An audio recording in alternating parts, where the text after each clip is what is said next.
naman ho ako tatakbo. Nandito ang mga media. Napakikiran po ako na maikinbentong pulis ninyo.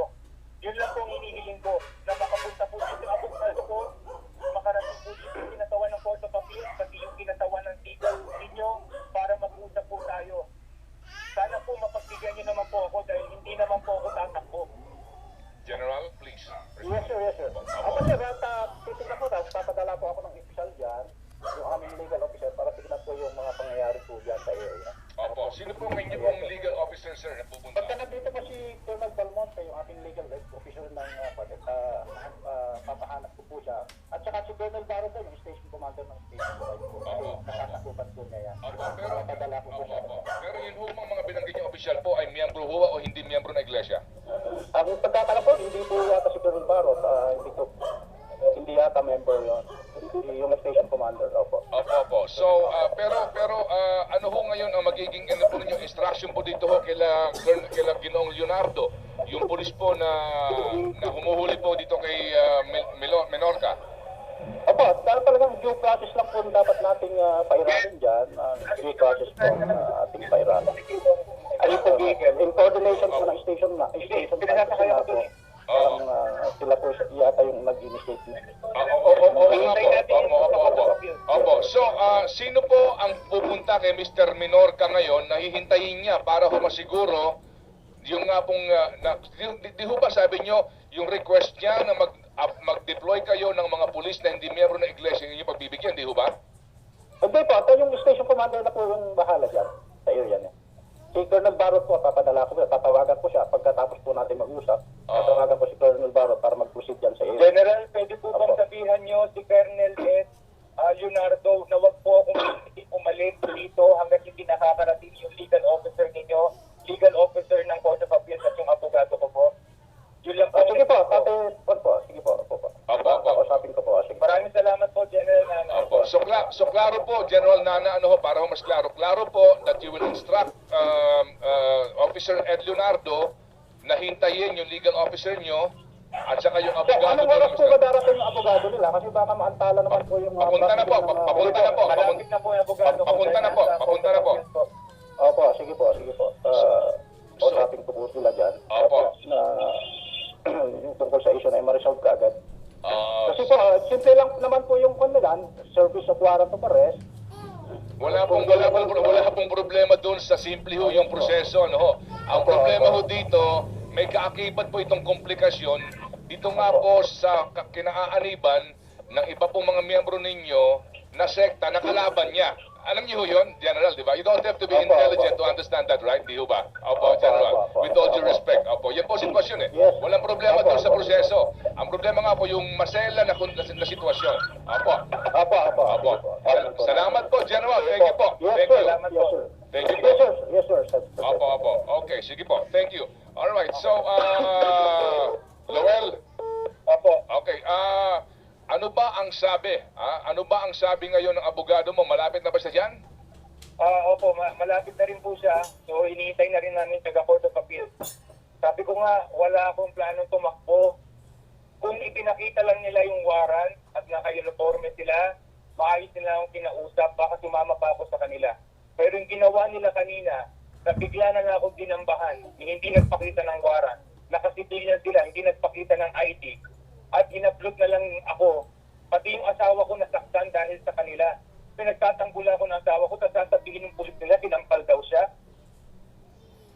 Pasalamat siya, hindi ko siya dinambahan eh. Lowell, ganito, no? Kasi ang akin lang concern din ngayon kasi naintindihan namin sitwasyon mo, pero siyempre yung peripheral areas diyan din, you have to understand na mayroon ding ibang concern ng ating mga kababayan, di ba? Baka nga itong komisyon na ito nagbubunga din naman ng inconvenience sa kanila. Kaya nga natin dito ay mabilis nga itong maresolba, mapayapa at maging maayos ang lahat at ayon nga sa proseso. Ngayon, Yes, I understand that. So ngayon, Lowell, yung bang taga-Court of Appeals kumpirmado na talagang pupuntahan ka dyan? Ano bang sabi nga ng misis mo at saka ng abogado mo? Nandun yung misis ko, sabi niya pupunta daw sila dito, on the way na nga sila. Kanina nung nagkausap kami, nandun ang misis ko at humingi na ng tulong sa kanila, humingi na ng sakloso. At ang sinasabi ko nga, sana may escort lang ako doon sa Court of Appeal. Oo. Kung pagkatapos ko magsalita, pagkatapos ko kinakailangan pumunta ako doon sa station, sige. Dahil talagang ang dami ko ng threat na sinasabi hindi ako makakatungtong ng korte. Totoo nga yung sinasabi nila. Hindi talaga nila ako papayagan makatungtong ng korte. Sa ngayon, Lowell, ano ang naobserbahan mo sa paligid mo? Nasaan na yung sila Officer Ed Leonardo at saka yung mga kasama niya mga pulis kamo na mahigit 20? Nandito sila sa paligid. Yung Ed Leonardo ay nandito rin sa kabilang side ng sasakyan. Mhm. Yung Oo. ibang mga pulis nakapaligid sila. Puro naka-uniforme na nandito at armado sila.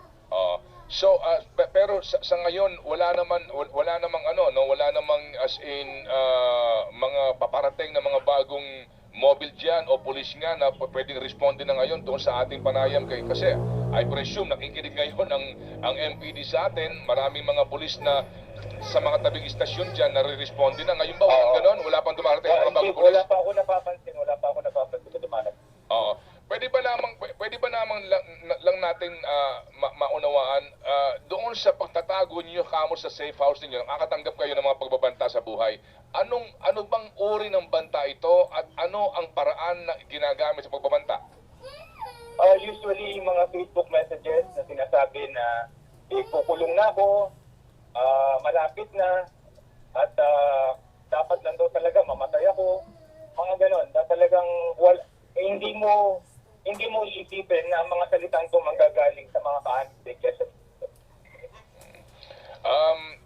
Lowell, maliban sa iyo kamo, may kasama ka dyan na mga dati ding miyembro ng iglesia na itiniwalag. Opo. Oo. Iyang mga yan ay nagtatago pa rin sa safe house o paano? Kasama ko sila nung nasa safe house kami. Ginawa na namin na malapit. Pero talagang sabi ko nga sa iyo, kung paanong doon mismo sa duluduluhan na ng Pilipinas sa Sorsogon, natiktikan nila ako using different technology. Ganun din ang ginawa nila sa akin ngayon.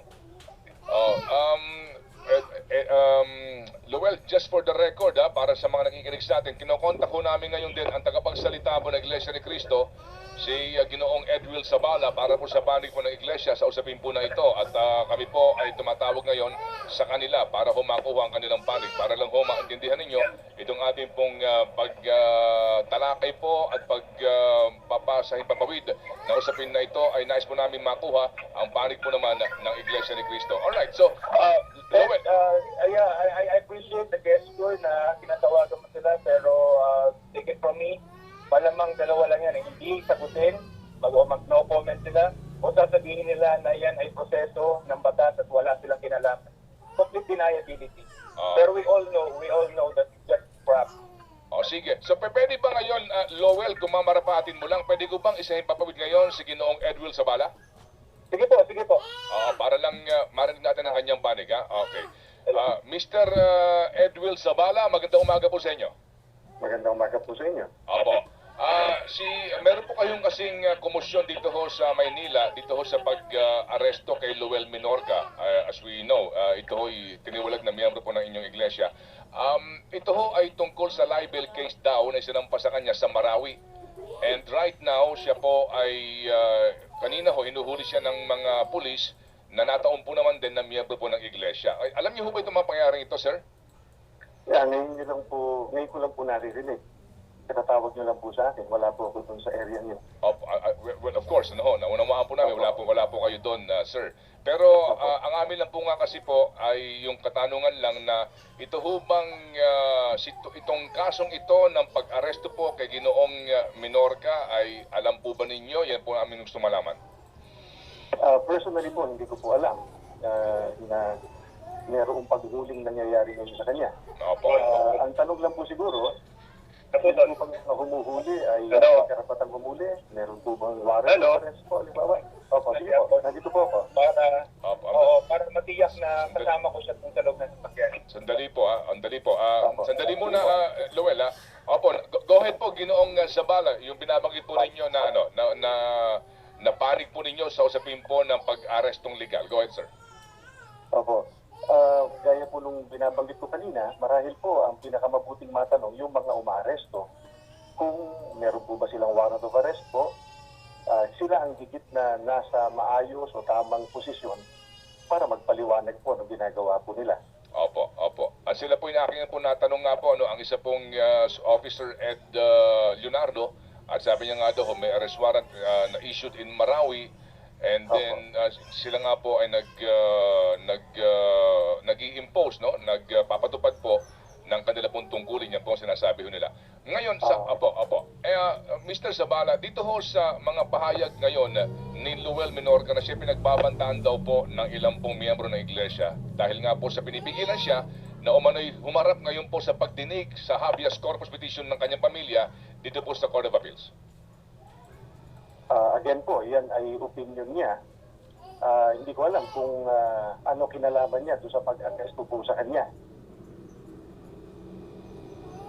The case po kasi is libel, ito ho yung panayam sa media ni Ginoong Minorca tungkol po doon sa aktibidades po ng isang grupo ho na affiliated po sa iglesia na SCAN po, sa SCAN. But ang punto ko po, kaya ho ako din tumawag sa inyo, para lang po makuha po ang panig ng iglesia sa kanyang binabanggit po na may mga pagbabanta raw sa buhay niya.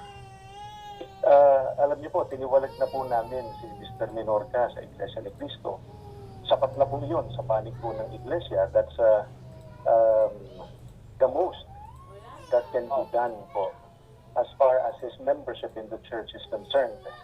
Ngayon, kung meron po dapat siyang harapin kaso, harapin po niya. Kung merong arrest warrant sa kanya, na siniserve sa kanya, ay dapat po harapin niya yun at huwag niyang ibaling sa amin dahil sa hindi naman po ang organisasyon ng Iglesia ni Cristo ang umaaresto sa kanya. Edwin, tama po ba na sabi niyo pagka may kasong humarap, bakit po yung mga kinatawan ng Iglesia ni Cristo na may kaso po, hindi humaharap sa Court of Appeal? May abogado po ang Iglesia ni Cristo. Ganun po ba yun? So hindi na po pala kinakailangan sila umatin. Dali muna, Lowell, para doon sa mga kliyente po nila. Sige, napaka-ipokrito lang po kasi na marinig na sinasabi. Wala po sa batas. Lowell, sandali muna ha. Mawalang galang lang, Okay Lowell. po, sige po. Hayaan natin munang bigyan ng pagkakataon si Ginoong Zabala na maghayag ng kanyang panig bago tayo sumabat, ha? Sige po. Mawalang galang lang. Para lang tayo medyo mas maayos ang ating usapan. Ginoong Zabala, go ahead, sir, please. Pasensya na po. Akala ko po kung yung nagtatanong report po ninyo. Pasensya na po. Go ahead Gaya po. po nung sinasabi ko nga po, ay tiniwalag na po si Mr. Minorca sa Iglesia ni Cristo. At kung meron po siyang warrant of arrest na galing po sa o na isiniserve sa kanya ngayon ng mga pulis, yun po ang harapin. Sila po ang tanungin. Kung wala silang hawak na warrant, di anong problema? Pwede niyang tanggihan siguro. Pero kung meron, harapin. Opo. So ito ho lang, yung nga pong sinasabi ho na pagbabanta sa buhay niya para hindi siya humarap sa Court of Appeals hearing kasi nga doon niya ho ilalahad ang buong kwento ho kung paano siya ho dinukot at paano po nalagay po sa alanganan ng kanilang buhay, pati ho ng kanyang pamilya dahil daw po nga sa gawa ng iglesia. Hello. Opinion po yun sa bahagi niya. Go ahead, sir. Opo, yun po ay opinion niya. Ang tanong pong nananatili ay kung meron pong warrant of arrest, bakit Iglesia ni Cristo ang kanyang kino-question ngayon? Ba't hindi yung mga nagsiserve po sa kanya? Yung warrant of arrest. Opo. Okay, so Lowell, ito lamang si Ginoong Zabala. Kung meron ka sa kanyang mensahe, hayaan kita magsalita ngayon. Makinig po lamang kay Ginoong Zabala and after that, you can respond, sir, please. Para ho tayo matapos po dito sa ating ugnayan na ito. Okay. Lowell, ito ngayon si Ginoong Zabala. I think there is really no more point in talking to him dahil sa, of course, they're gonna deny everything. They denied about the kidnapping, the illegal detention. They denied about everything. Wala silang alam doon. So, they will continue to deny all of those things. Kaya sinasabi ko lang, yung sasabihin nila wala silang kinalaman doon sa mga pagpapalabas ng warrant, yung pagpapasampa ng scan sa iba't ibang panig ng Pilipinas, na alam naman namin lahat na hindi kikilos ang sino mang kaanib ng isang organisasyon sa loob ng Iglesia ni Cristo nang walang patnubay at putos ng tanggapang pangkalahatan. Dahil kapag ginawa nila yon, tapat yun para sila'y matanggal sa organisasyon. Alam ng lahat yun. Pero siyempre, sasabihin niya, opinion ko lang yun. Pero pare-pareho kaming alam yung mga bagay niya. Pero naiintindihan ko si Edwin Sabala. Alam ko yung mga bagay na alam niya ay hindi niya pwedeng sabihin dahil sa ang kinakatawan niya ay ang Iglesia ni Cristo. So, with respect na lang kay Mr. Edwin Sabala, dahil naging magkaibigan din kami matagal na panahon, I'll just leave it at that. Oh, sige. Alright. Lowell, stay on the line, please. Please, stay on the line. Okay. Mr. Zabala, please. Edwil, please, can you respond? Opo, please. Gaya nga po nung binabanggit ko kanina, ay harapin na lang po ni Mr. Menorca. Kung wala naman pong warrant of arrest, yung mga umaaresto po sa kanya, napakadali pong sabihin sa kanila na hindi niya kinakailangan sumama sa kanila. Kung meron naman po, sumama, harapin. Sa pagharap niya ngayon, madali naman po marahil na matulungan siya ng kanyang abogado. Opo. Well said, sir. Well said. Yun po lamang ang inyong pong bahayag, Ginoong Zabala. Opo, yun lang po. Opo. Maraming salamat po sa pagkakataon. Opo. Salamat po na marami, Ginoong Zabala. Yan po ang spokesperson po ng Iglesia ni Cristo si Ginoong Edwil Zabala. Lowell, nasa linya na ngayon ang iyong misis, si Seiko. Pwede ba nating makumusta lang kung nasa na ngayon sila? Mrs. Seiko Menorca. Hello, ma'am. Hello, Mrs. Seiko Menorca. Hello, Lowell. Dali lang, i-hold mo nga ito, iho. Medyo nagkakaroon tayo ng nabubuto lang itong ating linya. Alright. Ang oras ngayon, mga kapamilya, ay alas 9:15 na po ng umaga. Plus capsule and tea available.